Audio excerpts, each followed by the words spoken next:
After months in which Aqua Hoshino appeared to distance himself from revenge and slowly build something resembling a normal life, Season 3, Episode 7 reveals a devastating truth that unfolds almost silently beneath the surface of the story. Because while the world reacts to the shocking public revelation of Ai's secret, Aqua himself makes a decision that marks the complete return of the person he once tried to abandon. Aqua is back. And this time, he fully understands what that return will cost him.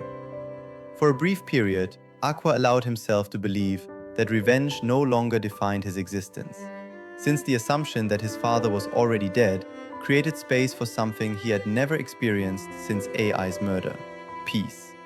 Allowing him to pursue acting sincerely, grow emotionally closer to Akane, and cautiously imagine a future not dictated entirely by grief or calculation. During this fragile phase, his expression softened and the intensity behind his gaze weakened, making him appear less like someone surviving trauma and more like someone finally attempting to live beyond it. Episode 7 destroys that illusion completely. By publicly revealing AI as his mother, Aqua knowingly exposes both himself and Ruby to enormous danger, fully aware that secrecy had always been the foundation of his revenge plan. Yet this action is not reckless or emotional, but deliberately calculated.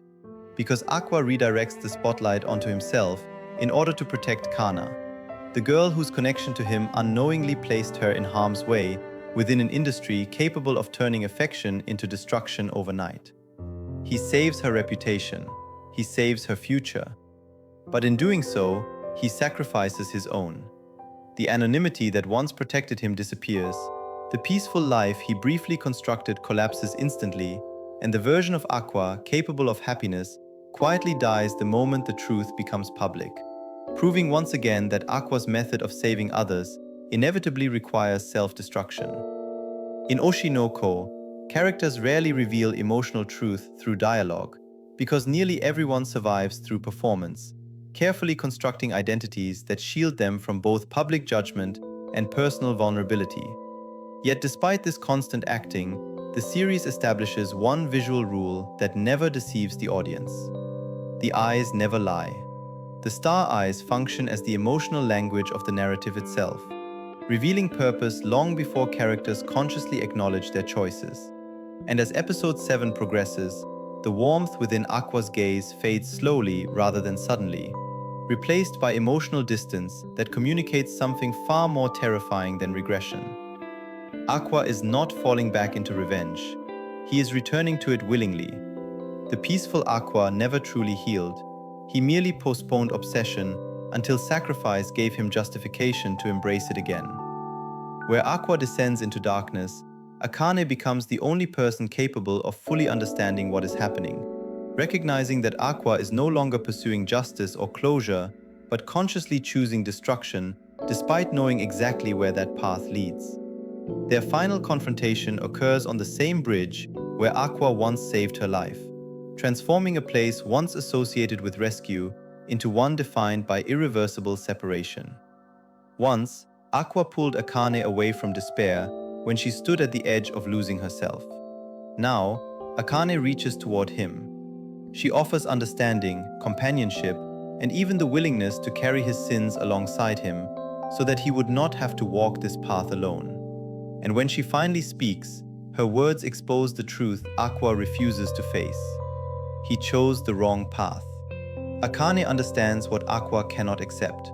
Revenge is not saving him, it is slowly destroying him. Yet Aqua walks away anyway.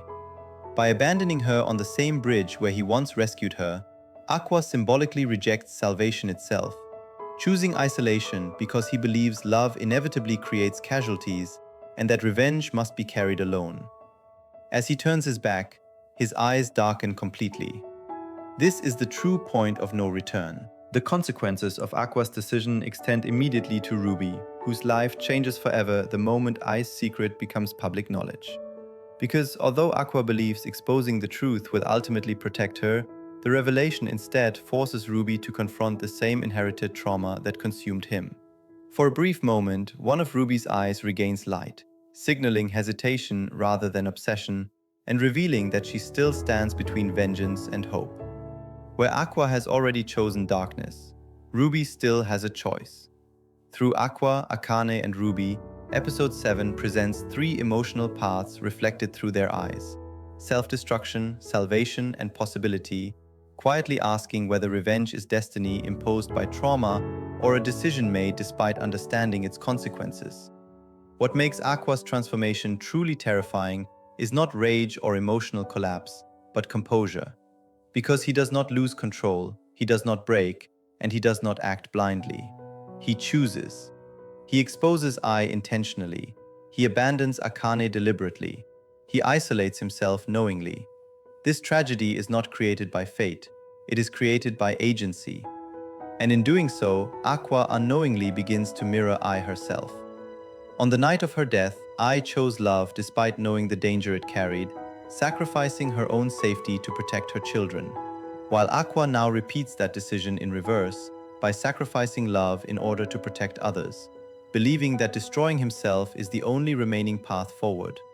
Mother and son make the same choice. Both accept destruction as the price of protection. And if AI's path ended in death, then Aqua may already be walking toward the same ending. Because when Akane says he chose the wrong path, she is not warning him about failure, she is warning him about inevitability. And when the light finally fades from Aqua's eyes once again, we understand something deeply unsettling. Aqua is no longer trying to live beyond Ai's death.